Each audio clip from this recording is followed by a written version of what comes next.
Well, there are a handful of wildlife rehabilitation facilities in this province. They treat any animal that's brought to them and nurse them back to health. The Alberta Institute for Wildlife Conservation set a new annual record for the number of patients it treated in 2025.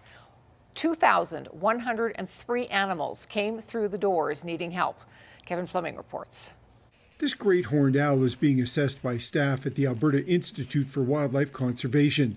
They think it may have flown into a few windows and suffered head trauma. We are being just very cautious. You saw the gloves and the gowns and everything like that. They can be a avian influenza species.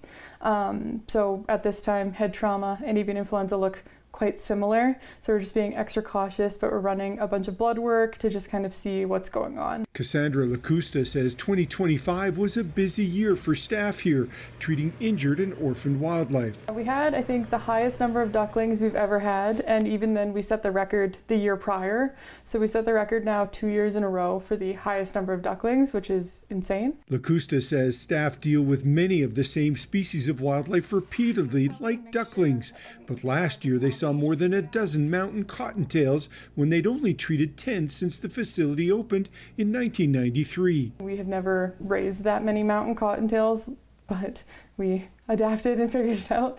We had to do a lot of research, which took a lot of time off of our staff to make sure that we were treating them all properly and getting them all the right nutrition and everything. The Institute relies on public donations to operate. More animals annually means higher expenses for medications and food because they all have different needs. The bigger they are, the more they cost. So things like our bear cubs, for example, can cost $100 a day to feed, between formula, meat, fruit, vegetables, and then staff time as well. The training that goes into making sure people know how to do these things, that also doesn't cost nothing. So it's quite expensive to take care of a lot of these animals. The Institute is looking at finishing up some outdoor projects in 2026 for some of the larger animals that it will likely see this year. Kevin Fleming, CTV News, near Madden.